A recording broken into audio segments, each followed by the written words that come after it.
Mi familia robó mi herencia de $120,000 para dársela a mi hermana, pero cuando los demandé siendo menor de edad, la justicia los destrozó, y ahora me suplican perdón. Tengo 17 años. Estoy en mi último año de preparatoria, y lo que mis padres me hicieron, básicamente me obligó a demandarlos para recuperar el dinero que mis abuelos dejaron específicamente para mi educación universitaria. Sí, leíste bien. Tuve que llevar a mis propios padres a mediación legal, porque decidieron que mi hermana mayor lo merecía más que yo. Supongo que debería empezar desde el principio para que esto tenga sentido, porque cuando lo cuento así, suena completamente irreal. Pero te juro que todo esto pasó de verdad. Mis abuelos paternos fallecieron cuando yo tenía como 15 años, creo. Fue súper doloroso porque éramos muy cercanos, especialmente mi abuela y yo. Ella siempre decía que yo iba a hacer grandes cosas, que iba a ir a una universidad increíble y que nada me iba a detener, ¿sabes? Era de esas abuelas que te hacen sentir que puedes conquistar el mundo. Cuando murieron, dejaron un testamento muy específico donde establecían que había un fondo de $120,000 destinado exclusivamente para mi educación universitaria. Lo dejaron por escrito, con un abogado, todo legal y oficial. El ejecutor del testamento era un amigo de la familia que trabajaba como abogado, y mis padres quedaron a cargo de administrar ese dinero hasta que yo fuera a la universidad. Mi hermana Rachel tiene 25 años, o sea, nos llevamos como 8 años de diferencia, y siempre ha sido la niña dorada de la familia. No es que yo la odie ni nada, pero es la realidad. Mis padres literalmente la adoran. Ella es maestra de kinder, súper dulce con todo el mundo, hace todo bien según ellos, nunca se mete en problemas, ya sabes el tipo. Yo, en cambio, siempre fui más independiente, más de discutir las cosas, más de cuestionar reglas que no tenían sentido, y eso a mis padres nunca les gustó. Desde que tengo memoria la comparación era constante. Rachel esto, Rachel aquello. ¿Por qué no puedes ser más como tu hermana? Ese tipo de cosas que te van minando poco a poco. Cuando mis abuelos murieron hace 2 años, mis padres actuaron todo tristes y devastados. Hicieron el funeral, toda la cosa, y yo nunca pensé que habría algún problema con el dinero porque el testamento era súper claro. Mis abuelos, específicamente, pusieron ese dinero para mí, para mi educación, no para la familia en general, ni para lo que mis padres quisieran, sino para que yo pudiera ir a la universidad sin preocuparme por deudas estudiantiles. Era su forma de asegurarse de que yo tuviera las oportunidades que ellos no tuvieron, ¿me explico? Todo estuvo relativamente normal durante como 1 año y medio después de eso. Yo seguí en la escuela, sacando buenas calificaciones, porque sabía que ese dinero me esperaba, y quería aprovecharlo al máximo, yendo a una buena universidad. Empecé el proceso de aplicaciones universitarias este año, y ahí fue cuando todo se vino abajo de la manera más absurda posible. Fue como en octubre del año pasado. Estaba en la mesa de la Bienda Akata. Cocina revisando aplicaciones universitarias y hablando con mi mamá sobre los costos y todo eso. Ya sabes, tratando de calcular qué universidades eran viables. Entonces casualmente le pregunté, «Oye mamá, ¿cuándo vamos a hablar sobre cómo funciona lo del fondo que dejaron los abuelos? Porque necesito saber cuánto tengo disponible para hacer mis aplicaciones y decidir a dónde voy». Y ella se quedó callada un momento, tipo incómoda, y luego dijo, «Ah, sí, sobre eso, necesitamos hablar». Mi papá estaba ahí también y los dos se miraron con esa mirada que ya sabes que significa problemas. Mi mamá suspiró y dijo, «Mira, cariño, la cosa es que ese dinero ya no está disponible». Yo me quedé tipo, «¿Qué quieres decir con que no está disponible? ¿Es mi dinero para la universidad? Está en el testamento». Y ahí fue cuando soltaron la bomba de la manera más casual del mundo, como si estuvieran hablando del clima. Resulta que mi hermana Rachel lleva como 3 años saliendo con su novio, Daniel, que trabaja en un zoológico o algo así, y el año pasado decidieron que querían comprar una casa juntos. El problema era que no tenían suficiente dinero para el enganche, tipo, necesitaban como $100,000 para poder comprar la casa que querían en un vecindario decente. Y mis padres, en su infinita sabiduría, decidieron que la mejor solución era usar mi fondo universitario para comprarle una casa a mi hermana. Sí, leíste bien. Usaron $120,000 que mis abuelos dejaron específicamente para mi educación para comprarle una casa a la niña dorada. Cuando me lo dijeron así nomás, como si fuera lo más normal del mundo, literalmente me quedé sin palabras. No podía procesar lo que estaba escuchando. Les dije, «Están bromeando, ¿verdad? Esto es una broma». Y mi papá tuvo el descaro de decir, «No es una broma, Emily. Tu hermana necesitaba ayuda y nosotros estábamos en posición de dársela». Le dije, «Pero ese era mi dinero. Los abuelos lo dejaron para mí, estaba en el testamento. No pueden simplemente usarlo para otra cosa. Y ahí es donde la cosa se puso peor porque mi mamá dijo, bueno, técnicamente el dinero estaba bajo nuestra administración y decidimos que era mejor inversión ayudar a tu hermana a establecerse. Tú eres joven. Puedes sacar préstamos estudiantiles, conseguir becas, trabajar. Hay muchas opciones. Rachel necesitaba esa ayuda ahora. Me quedé ahí sentada procesando que básicamente acababan de admitir que robaron mi herencia para dársela a mi hermana porque ella es más importante. Les dije que eso era ilegal, que el testamento especificaba que el dinero era para mi educación, y que no podían simplemente ignorarlo. Mi papá se rió, tipo realmente se rió en mi cara, y dijo, ¿y qué vas a hacer, Emily? ¿Demandarnos? Ni siquiera puedes pagar un abogado. Mi mamá agregó algo sobre que cuando fuera mayor, entendería que tomaron la decisión correcta por la familia, que Rachel necesitaba estabilidad y que yo era lo suficientemente inteligente para conseguir mi propia manera de pagar la universidad. No podía creerlo. Literalmente no podía creer que mis propios padres hubieran hecho esto, y encima actuaran como si yo fuera la irracional por estar enojada. Les grité. Les dije que eran unos ladrones, que habían robado mi futuro para dárselo a su hija favorita. Y mi papá se puso todo serio, y me dijo que no me atreviera a hablarles así, que mientras viviera bajo su techo iba a respetar sus decisiones. Fue en ese momento que supe que tenía que salir de ahí porque si me quedaba iba a explotar. Esa misma noche empaqué una mochila con ropa y cosas esenciales y me fui a la casa de mi mejor amiga. Sus padres son increíbles. Cuando les conté lo que había pasado se quedaron horrorizados y me dijeron que podía quedarme el tiempo que necesitara. Mi mamá me mandó como 50 mensajes esa noche diciendo que estaba siendo dramática, que volviera a casa para que pudiéramos hablar como adultos, pero yo la bloqueé porque no tenía nada que hablar con gente que me había robado $120,000. Pasé como 3 días en la casa de mi amiga tratando de pensar qué hacer. No tenía dinero, todavía estaba en la preparatoria, y mis padres tenían razón en que no podía pagar un abogado. Pero entonces recordé que mi tío Marcus, que técnicamente es primo de mi papá, pero yo siempre le digo tío, siempre había sido buena onda conmigo.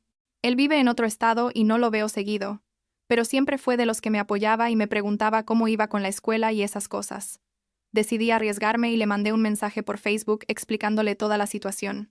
Marcus respondió como a las 2 horas, y estaba furioso, tipo realmente enojado. Me dijo que lo que mis padres habían hecho era completamente ilegal, que el testamento era un documento legal vinculante, y que ellos no tenían ningún derecho de usar ese dinero para otra cosa que no fuera mi educación. Me preguntó, sí, tenía una copia del testamento o el nombre del ejecutor, y por suerte yo recordaba el nombre del abogado amigo de mis abuelos. Marcus me dijo que se iba a encargar de todo, que no me preocupara, y que iba a contactar al ejecutor del testamento inmediatamente.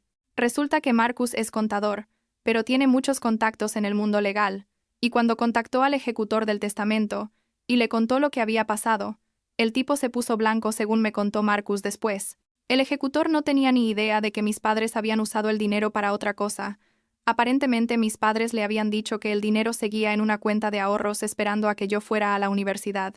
Básicamente habían mentido al ejecutor del testamento, lo cual es súper ilegal.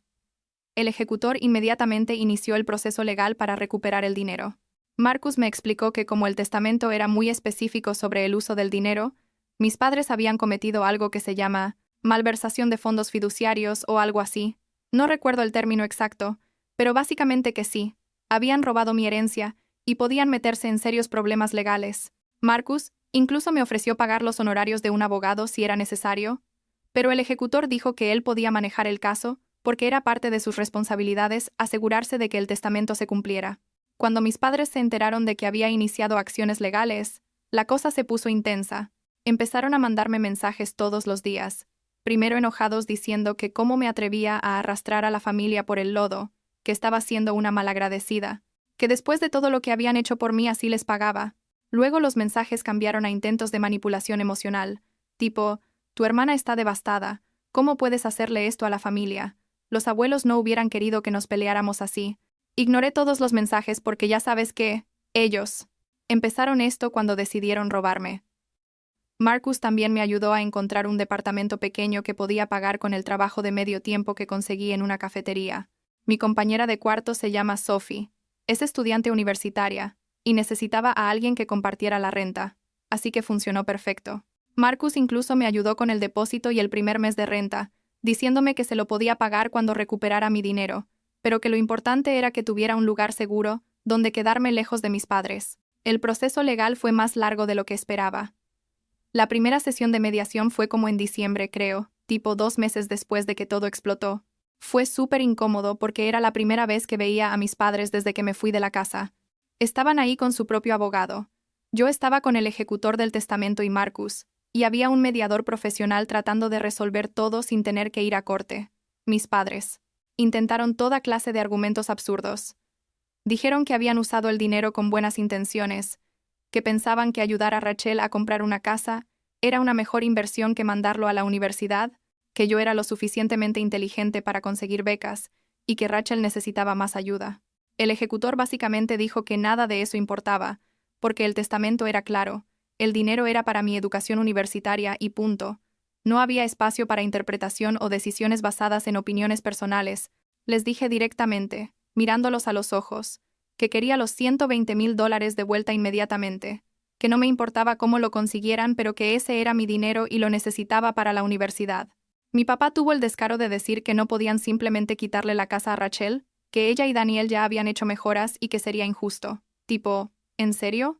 ¿Y robarme $120,000 a mí no era injusto? Esa primera mediación no resolvió nada. Básicamente terminó con el mediador diciéndoles a mis padres que tenían opciones limitadas, que la ley estaba clara y que iban a tener que devolver el dinero de una forma u otra. Podían hacerlo voluntariamente mediante mediación, o podíamos ir a corte, y ellos iban a perder de todas formas, pero con honorarios legales mucho más altos y posibles cargos criminales por malversación. Después de esa sesión, Rachel me contactó por primera vez. Me mandó un mensaje largo disculpándose, diciendo que no sabía que el dinero había venido de mi fondo universitario, que mis padres le habían dicho que era un regalo de ellos, que nunca hubiera aceptado la ayuda si hubiera sabido la verdad. Honestamente no sé si creerle completamente, tipo, ¿en serio nunca preguntó de dónde salieron $100,000 así de la nada? Pero al mismo tiempo conozco a Rachel, y sé que mis padres son completamente capaces de mentirle también a ella. Tuvimos como 3 o 4 sesiones de mediación más durante los siguientes meses. Cada vez mis padres estaban más desesperados, ofreciendo pagarme de vuelta en cuotas mensuales durante tipo 20 años, lo cual era ridículo porque yo necesitaba el dinero ahora para la universidad, no en 2 décadas. El ejecutor fue súper claro. O devuelven el dinero completo o vamos a corte, y entonces van a tener que vender la casa de Rachel, más pagar honorarios legales y posiblemente enfrentar cargos criminales. En una de las últimas sesiones de mediación, mi mamá empezó a llorar diciendo que cómo podía estar destruyendo a la familia por dinero, que la sangre era más importante que cualquier cosa. Y yo le dije, ¿tú destruiste esta familia cuando robaste mi futuro para dárselo a tu hija favorita? Yo solo estoy tratando de recuperar lo que legalmente es mío. Mi papá seguía insistiendo en que no podían quitarle la casa a Rachel, que ella tenía una vida establecida ahí, y yo básicamente le dije que eso no era mi problema, que debieron pensar en las consecuencias antes de robar mi herencia. Eventualmente el ejecutor y el abogado de mis padres empezaron a preparar todo para ir a corte formal. Se presentaron papeles, había fechas establecidas, toda la cosa se estaba poniendo más seria. Mis padres finalmente entendieron que iban a perder en corte, y probablemente enfrentar consecuencias aún peores, así que pidieron una última sesión de mediación. En esa sesión final, que fue como en marzo de este año, mis padres llegaron con un plan. Básicamente iban a refinanciar su propia casa, sacar un préstamo grande y combinar eso con algo de ahorros para devolverme los $120,000 completos. No querían vender la casa de Rachel, pero aceptaron que no tenían otra opción si no querían ir a corte. El acuerdo fue que me transferirían el dinero completo a una cuenta fideicomisaria supervisada por el ejecutor para asegurar que solo se usara para mi educación, y a cambio, yo no presentaría cargos criminales adicionales. Firmamos todos los papeles en abril. Fue súper surrealista estar ahí sentada viendo a mis padres firmar documentos legales prometiendo devolverme el dinero que nunca debieron haber tocado en primer lugar. No dijeron ni una palabra durante toda la firma, solo parecían derrotados y amargados. Después de firmar, mi mamá intentó acercarse a mí para hablar, pero yo simplemente me fui con Marcus, sin decir nada porque honestamente, no tenía nada que decirles. El dinero fue transferido completamente a finales de abril. Marcus y el ejecutor verificaron que todo estuviera ahí. Los $120,000 completos en la cuenta fideicomisaria, que solo puede usarse para gastos educativos. No puedo explicar el alivio que sentí cuando vi ese dinero finalmente, donde se suponía que debía estar. Habían pasado como 6 meses desde que todo esto empezó. 6 meses de estrés horrible. de vivir lejos de lo que se suponía era mi familia, de luchar por algo que siempre fue mío. Lo loco es que también recibí noticias de las universidades como 2 semanas después de que se resolvió todo. Apliqué a varias escuelas buenas, y mi primera opción me aceptó con una beca completa por mérito académico. Resulta que ni siquiera necesitaba todo el dinero del fondo para la matrícula, porque mis calificaciones eran lo suficientemente buenas para una beca completa. Pero igual tengo el dinero ahí para vivienda, libros, comida, todo lo demás. Así que voy a poder concentrarme completamente en estudiar sin tener que trabajar tiempo completo o sacar préstamos que me persigan por décadas. Rachel y yo hablamos como una vez desde que todo se resolvió. Ella básicamente me dijo que entendía por qué hice lo que hice, que estaba enojada con nuestros padres por ponerla en esa posición sin decirle la verdad. No sé si nuestra relación va a recuperarse completamente. Honestamente no sé si quiero que lo haga. Pero al menos ella reconoció que mis padres estaban mal. No tiene que devolver la casa, porque mis padres consiguieron el dinero de otra forma, así que ella y Daniel siguen viviendo ahí. Pero ahora sabe la verdad sobre de dónde vino el enganche originalmente. Mis padres, por otro lado, están completamente fuera de mi vida. No he hablado con ellos desde la firma de los papeles en abril y no planeo hacerlo pronto. Me siguen mandando mensajes ocasionalmente, tipo cada 2 o 3 semanas, diciéndome que quieren arreglar las cosas, que la familia es importante, que están dispuestos a perdonarme por todo el drama legal. ¿Perdonarme ellos a mí? La audacia es impresionante. Los tengo bloqueados en todo menos en email, porque el ejecutor del testamento dijo que es bueno mantener al menos un canal de comunicación abierto, por si acaso, pero no leo sus mensajes. Marcus se ha convertido básicamente en mi familia real. Me ayudó con todo el proceso de mudanza al dormitorio universitario para el siguiente semestre. Me da consejos sobre clases y carrera, es como el padre que mis propios padres nunca fueron. Dice que está orgulloso de mí por pelear por lo que era mío, que se necesitan agallas para demandar a tus propios padres siendo menor de edad, y que mis abuelos estarían orgullosos de verme defender su voluntad. Sophie, mi compañera de cuarto, también ha sido increíble. Ella fue quien me acompañó a la firma final, porque Marcus no pudo llegar a tiempo ese día. Me esperó afuera y luego fuimos a comer celebrando que finalmente había terminado todo. Me dijo que lo que hice fue inspirador, que ella nunca hubiera tenido el valor de enfrentar a su familia así aunque estuvieran mal, y eso me hizo sentir un poco menos como el villano de la historia que mis padres trataron de hacerme parecer. Ahora estoy a punto de empezar mi primer año de universidad. Tengo mi fondo completo para educación como mis abuelos querían, un lugar propio donde vivir, un tío que realmente me apoya, y ningún contacto con los padres que pensaron que estaba bien robarme. ¿Es la situación familiar perfecta? Para nada. ¿Duele que mis propios padres me valoraran tan poco que literalmente robaron mi futuro? Absolutamente. ¿Me arrepiento de haberlos demandado? Ni un segundo. La gente me pregunta a veces si algún día voy a perdonarlos o si voy a reconciliarme con ellos, y honestamente no lo sé. No puedo imaginarme teniendo una relación normal con personas que me robaron $120,000 y luego actuaron como si yo fuera la mala por querer recuperarlos. Tal vez cuando sea mayor y tenga más perspectiva las cosas cambien. Pero ahora mismo estoy bien con no tenerlos en mi vida. Tengo a Marcus, tengo a Sophie, tengo amigos que me apoyaron durante todo esto, y tengo mi futuro educativo asegurado, que es lo que mis abuelos querían. Lo más loco de todo esto es que mis padres tuvieron tantas oportunidades de hacer lo correcto. Pudieron no robar el dinero en primer lugar, pudieron admitir su error cuando los confronté, pudieron devolver el dinero voluntariamente antes de que iniciara acciones legales. Pero en cada paso eligieron proteger a Rachel y minimizar lo que me habían hecho a mí. Y ahora tienen que vivir con las consecuencias de esas decisiones, igual que yo tengo que vivir sabiendo que mis propios padres me robaron. Empiezo clases en 2 semanas, y estoy nerviosa pero también emocionada. Voy a estudiar lo que quiero en una universidad increíble sin la carga de deudas estudiantiles masivas, que es exactamente lo que mis abuelos visualizaron cuando dejaron ese dinero.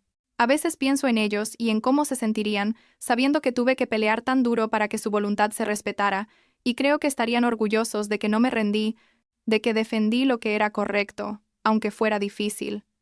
Al final del día, supongo que esta experiencia me enseñó que a veces la familia biológica no es tu verdadera familia. Tu verdadera familia son las personas que te apoyan, que pelean por ti, que respetan tus derechos y tu futuro. Para mí esa persona es Marcus, no los padres que compartieron mi ADN, pero no mi valor como persona. Y con eso puedo vivir.